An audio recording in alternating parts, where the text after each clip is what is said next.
ആ ക്വാളിറ്റി കൊണ്ടല്ലേ ഞാൻ എന്റെ ജീവന്റെ ജീവനായിട്ട് അവനിയെ സ്നേഹിച്ചത്. നിലവിൽ അവൾക്ക് നിങ്ങളുടെ സ്നേഹം മാത്രം കിട്ടിയ പോരാ സർ.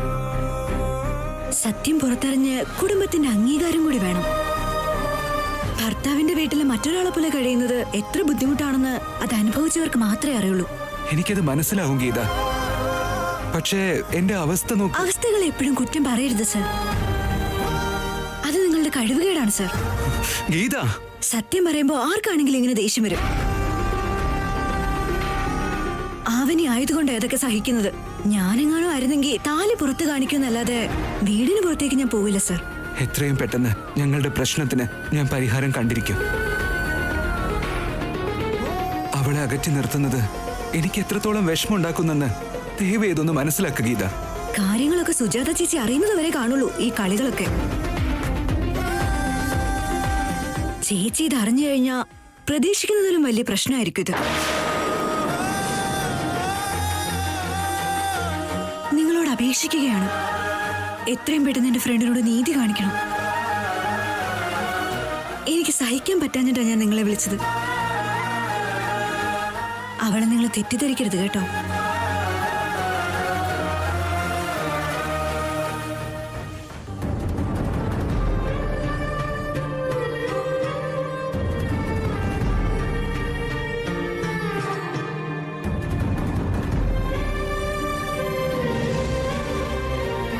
ഈ കാര്യം എന്ത് തന്നെ വന്നാലും എന്റെ ചേച്ചി അറിയാൻ പാടില്ല.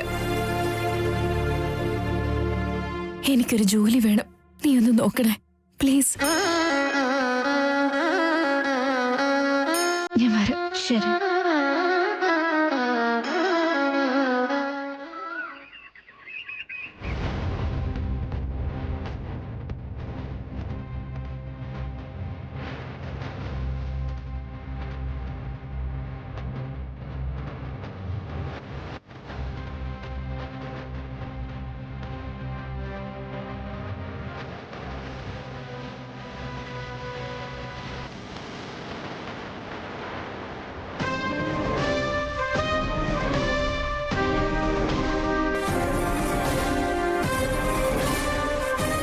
കിളവന്മാർക്കൊന്നും വേറെ പണിയില്ലേ? എപ്പ നോക്കിയാലും റോട്ടിലിറങ്ങി നടന്നു. ഒരു പാഠം പഠിപ്പിക്കണം.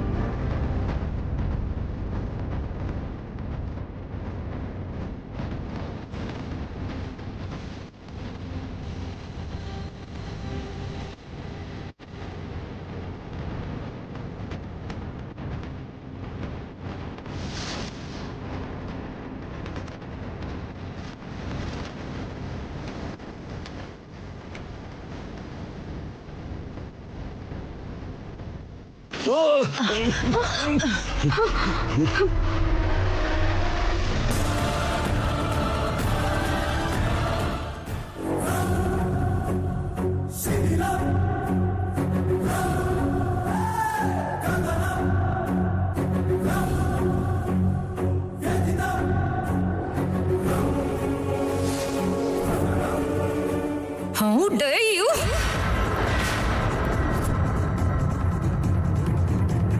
ഇനി നീ കാരണം എന്തെങ്കിലും ഡിസ്റ്റർബൻസ് ഉണ്ടായോ നിന്റെ കാരണം അടിച്ച് ഞാൻ പൊട്ടിക്കും. നീയോ ഇവിടെ കാർ റേസിംഗ് നടക്കുന്നുണ്ടോ? എന്തിനാ നീ ഇത്ര സ്പീഡിൽ വരുന്നത്? എന്റെ കാർ മാത്രമല്ല, എനിക്കും സ്പീഡ് കൂടുതലാ. നിന്റെ സ്പീഡിനെ കൺട്രോൾ ചെയ്യാനും ആരെങ്കിലും ഒരാൾ ഉണ്ടാവും. അങ്ങനെ ഒരാൾ ഇനിയും ജനിച്ചിട്ടില്ല. മരണത്തിൽ നിന്നാ രക്ഷപ്പെട്ട്. ഇല്ലെങ്കി ഇപ്പോ ജീവനോടെ ഇരിക്കില്ലായിരുന്നു. രക്ഷപ്പെട്ടതല്ല, ഞാനാ രക്ഷപ്പെടുത്തിയത്. ദൈവഭയം തീരെയില്ല. ചുരുങ്ങിയതും മുതിർന്നവരെങ്കിലും ബഹുമാനിക്കാൻ അറിഞ്ഞൂടെ നിനക്ക്? ദൈവത്തെ ഭയമില്ലാത്ത ആളുകൾക്ക് വയസ്സായവരോട് ദയ ഉണ്ടാവില്ല മോളെ. നിങ്ങളെ കണ്ട് കരുണ കാണിക്കാനും ബഹുമാനിക്കാനും നിങ്ങൾ എന്താ നാട്ടുരാജാവാ? അല്ലെങ്കിൽ എന്റെ മുത്തശ്ശനോ മുതുമുത്തശ്ശനോ? അതല്ലായിരിക്കാം. പക്ഷേ അവരുടെ പ്രായം തന്നെയല്ലേ. അവര് നിന്നെ പോലെ മനുഷ്യര് തന്നെയല്ലേ. വയസ്സായി കഴിഞ്ഞ വീട്ടിൽ ഏതെങ്കിലും മൂലയ്ക്കിരിക്കണം, അല്ലെങ്കിൽ ഏതെങ്കിലും ആശ്രമത്തിൽ പോയിരിക്കണം. ഇങ്ങനെ റോട്ടിലിറങ്ങി നടക്കുന്ന എന്തിനാ? ഇവൾക്ക് തീരെ വയ്യാഞ്ഞിട്ടേ ഹോസ്പിറ്റലിലേക്ക് പോയിട്ട് വരുന്ന വഴിയാ. ഈ റോഡിലൂടെയൊക്കെ യാത്ര ചെയ്യാൻ ഞങ്ങളുടെ കയ്യിൽ കാറൊന്നുമില്ല. നിന്നെ പോലെ ചെറുപ്പമല്ല. നിങ്ങൾ എന്തിനാ അധികം സംസാരിക്കുന്നത്? നാളെ ഒരു ദിവസം എല്ലാവരും ഇതേ പ്രായത്തിലേക്ക് എത്താനുള്ളവരാ. കാലം എപ്പോഴും ഒരുപോലെ ആയിരിക്കില്ല. കാറിൽ കറങ്ങാനുള്ള യോഗം ജീവിതകാലം മുഴുവൻ ഉണ്ടായെന്നും വരില്ല. ഇപ്പോഴുള്ള അവസ്ഥ കണ്ട് അഹങ്കാരം കാണിക്കരുത്. കാണുമ്പോഴൊക്കെ എന്തെങ്കിലും ക്ലാസ് എടുത്തു തരും. നമ്മൾ അറിയാതെ നമുക്കിടയിൽ എന്തോ റിലേഷൻ ഉള്ളതായി തോന്നുന്നുണ്ടല്ലോ.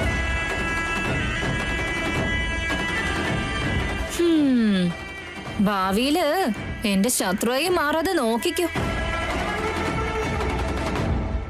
എന്നെ നിനക്ക് ശരിക്കും അറിയില്ല. ഞാൻ എന്തെങ്കിലും ടാർഗറ്റ് ചെയ്ത് കഴിഞ്ഞാ എന്റെ ലക്ഷ്യം ഒരിക്കലും തെറ്റില്ല.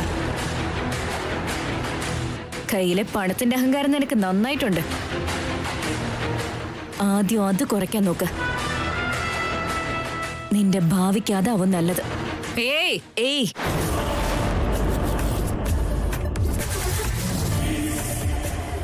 നീ അലറിയ ഉടനെ ഞാൻ പേടിക്കുമെന്ന് കരുതിയോ?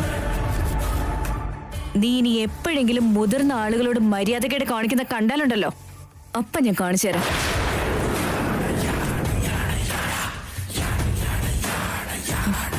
വാ മുത്തശ്ശ. ഫ്യൂച്ചറിൽ എവിടെയെങ്കിലും വെച്ച് കാണാതെ ഇരിക്കില്ലല്ലോ, അപ്പൊ കാണിച്ചു തരാം.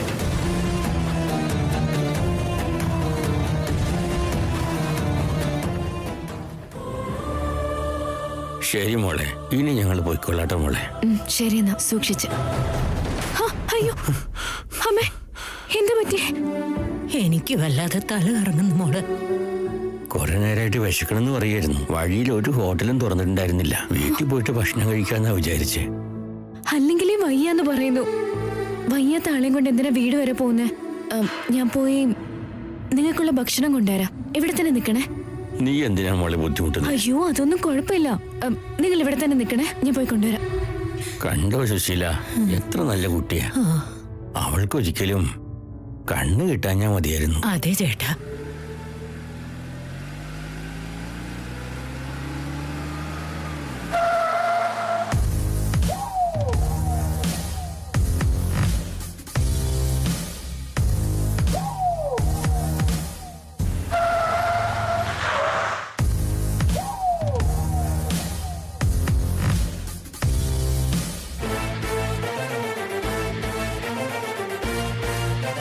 അർജുൻ ഇങ്ങോട്ട് വന്നിട്ടുണ്ടാവോ?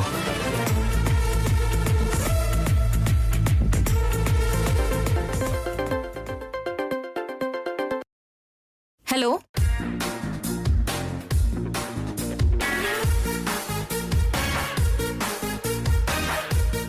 ഞാനിവിടെ എത്തി. അകത്തേക്ക് വരുവാ. എന്തെങ്കിലും ഓർഡർ ചെയ്തിരുന്നോ?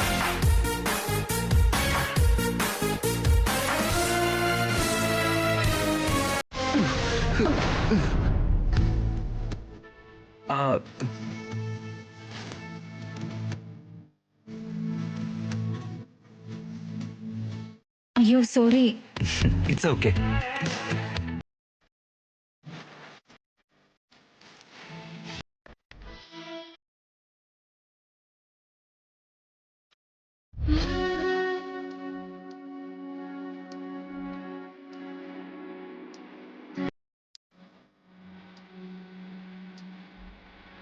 Take it.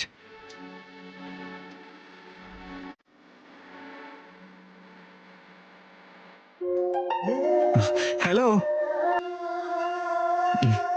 തന്നോടാണോ? Your mobile.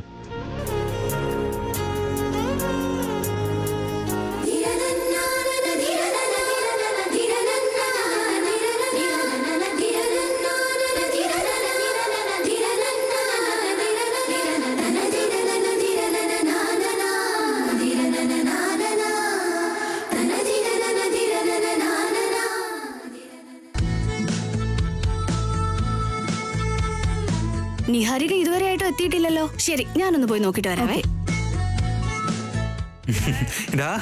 Hi Shri. Hi ഡാ. ഇരിക്കടാ.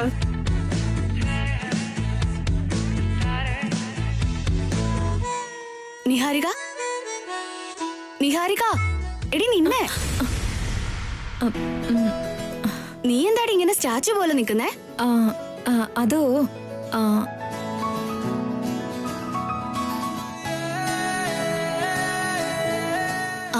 അന്വേഷിക്കുന്നേ?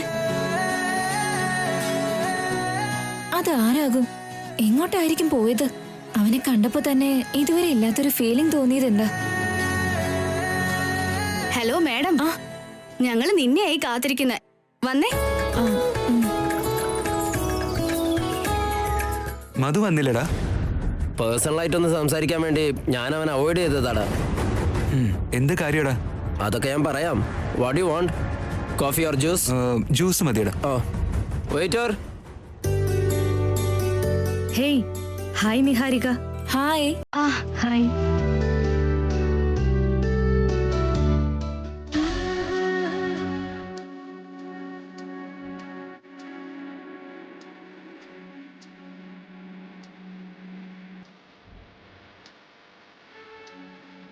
ആരെയാ നീ അന്വേഷിക്കുന്നേ? നിനക്കിത് എന്താ പറ്റിയേ? കൊറേ നേരമായിട്ട് നീ എന്തോ ട്രാൻസിലാണല്ലോ. പറയടി. ഞാനിവിടെ ഒരു പയ്യനെ അന്വേഷിക്കുമായിരുന്നു. വാട്ട്? അതേടി. നീ ഒരു ചെറുക്കനെ പറ്റി സംസാരിക്കുന്നു, നിന്റെ കണ്ണ് ആ ചെറുക്കനെ അന്വേഷിക്കുന്നു. ഇന്നിവിടെ ഒരു കൊടുങ്കാറ്റ് ഉണ്ടാവുമല്ലോ. അവനെ ഒറ്റനോട്ടം കണ്ടപ്പോ തന്നെ ഞാൻ എന്നെ തന്നെ അങ്ങ് മറന്നുപോയി. ഇനി ഇതിപ്പോ ലവ് അറ്റ് ഫസ്റ്റ് സൈറ്റ് എങ്ങാനും ആണോ? അതെ, അങ്ങനെ എനിക്ക് തോന്നുന്നു. ഇവളുടെ വായിന്ന് ഇങ്ങനെയൊക്കെ കേൾക്കുന്നത് വല്ലാത്തൊരു അത്ഭുതം തന്നെ.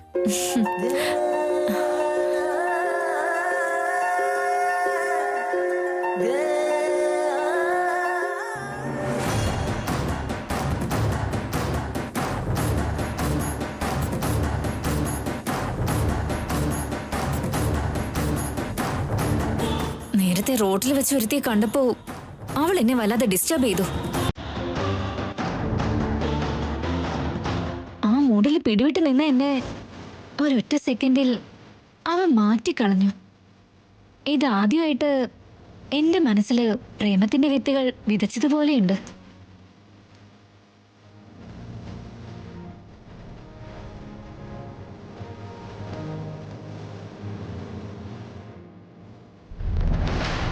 പ്രേമവിത്ത് വിതച്ചപ്പോ തന്നെ മുള വന്ന് മഹാവൃക്ഷമായതുപോലെയാണല്ലോ നിന്റെ ഫീലിങ്സ്.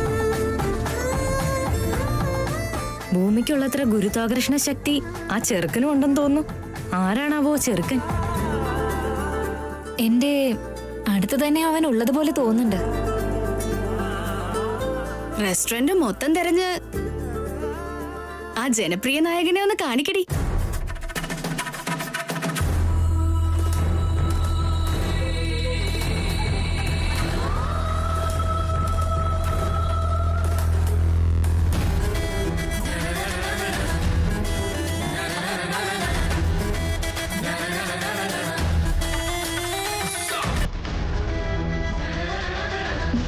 ദാ കണ്ടോ, അതവനാ.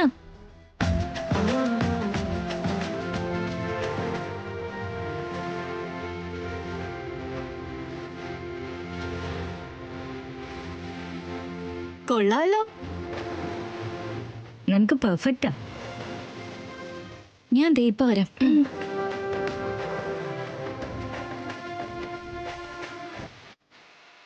നീ ഇപ്പൊ അതെല്ലാം മറന്നേക്ക്. അല്ല, നീ വേറെന്തോ ഒരു കാര്യം പറയണമെന്ന് പറഞ്ഞില്ലേ? അതെന്താന്ന് പറ. എൻ്റെ കൊലീഗ് രജനിയെ എനിക്ക് ഇഷ്ടമാണടാ. അവളെ കല്യാണം കഴിക്കണമെന്നുണ്ട്. വീട്ടിലുള്ളവരൊക്കെ എൻ്റെ പെർമിഷൻ ചോദിക്കാതെ ഞങ്ങളുടെ മകൻ ഞങ്ങൾ പറയുന്നത് കേൾക്കുമെന്ന് പറഞ്ഞ് വേറെ ആലോചന കമ്മിറ്റ് ചെയ്തെന്ന്.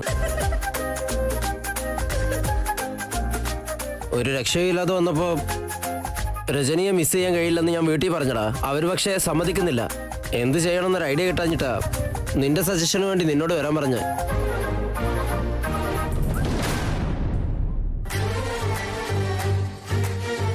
നല്ലൊരു സൊല്യൂഷൻ പറയടാ.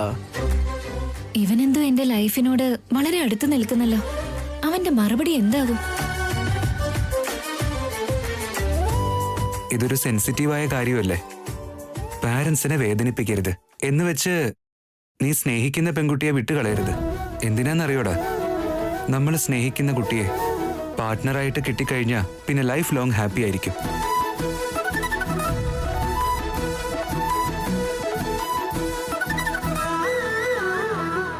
പാരന്റ്സിന്റെ നിർബന്ധത്തിന് കല്യാണം കഴിച്ച വരുന്ന പെൺകുട്ടിക്കും നിനക്കും ഇടയില് ഒരുപാട് ഡിസ്റ്റൻസ് ഉണ്ടാവൂടാ.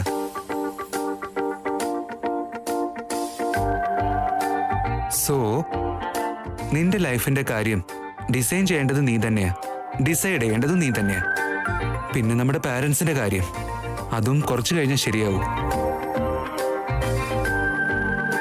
സ്നേഹിക്കുന്ന പെൺകുട്ടിയെ പറ്റി പറയാതിരിക്കുവാൻ ചില ആളുകൾക്ക് ഒരുപാട് റീസൺസ് ഉണ്ടാവും. നിനക്ക് വേറെ തടസ്സങ്ങളൊന്നും ഇല്ലല്ലോ. You can proceed. ഇവനാണ് കൊള്ളാലോ, ശരിക്കും എന്റെ മെന്റാലിറ്റി തന്നെ. നീ പറഞ്ഞത് കേട്ടപ്പോ എനിക്ക് ധൈര്യം വന്നിട്ടുണ്ട്. നീ പറഞ്ഞതുപോലെ അടുത്ത സ്റ്റെപ്പ് നോക്കാം.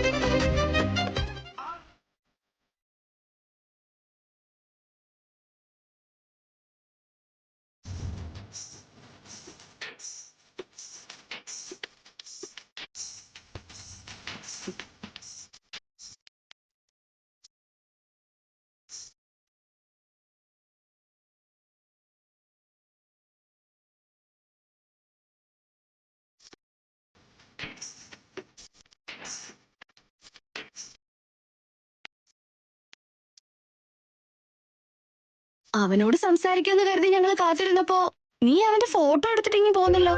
ഇത്ര കാലം കഴിഞ്ഞ് എന്റെ മെന്റാലിറ്റിക്ക് ചേരുന്ന ഒരാളെ കിട്ടി.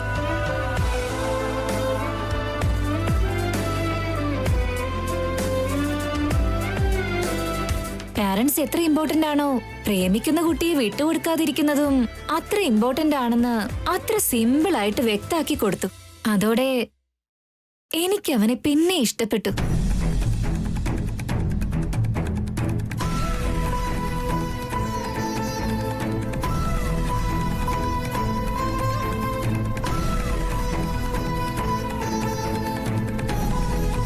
ശ്രീകർ ആവനിയെ പ്രേമിച്ച് വിവാഹം കഴിച്ചു.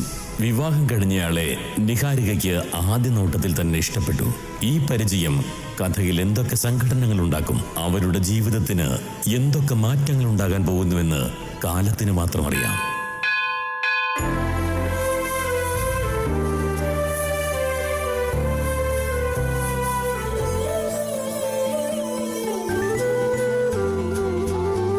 ശരിയടാ, എന്നാ ഞാൻ ഇറങ്ങട്ടെ. താങ്ക്സ് ഡാ. ഇറ്റ്സ് ഓക്കെ ഡാ. All the best. താങ്ക്സ് ഡാ.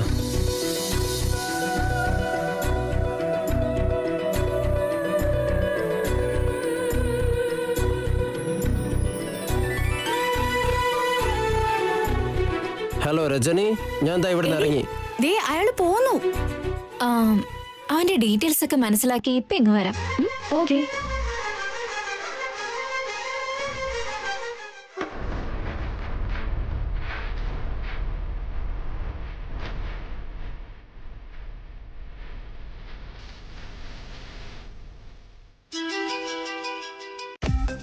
ഹലോ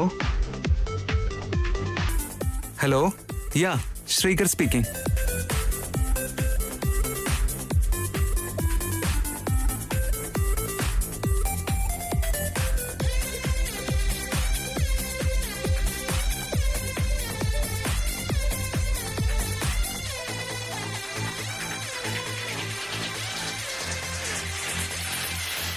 അപ്പോഴേക്ക് എവിടെ പോയി? Okay, no issues. I'll call you tomorrow.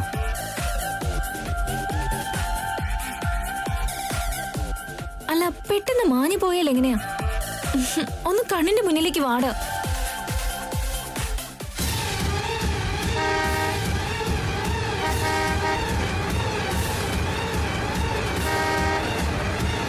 Hey!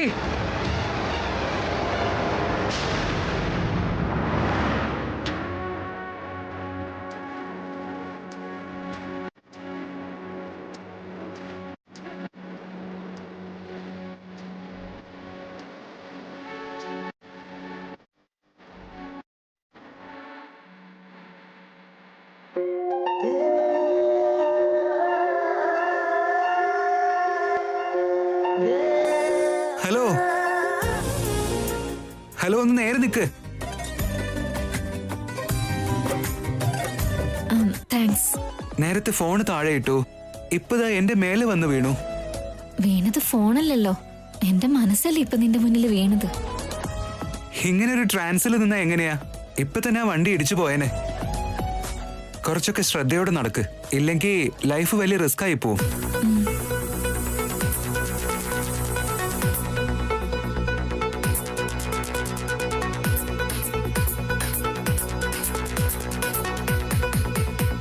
ഇന്നെനിക്ക് ഇങ്ങനെയൊക്കെ തോന്നുന്നത് എന്താ? എവിടെ പോയി? ഹലോ, എക്സ്ക്യൂസ് മീ, ഒന്ന് നിക്കണേ.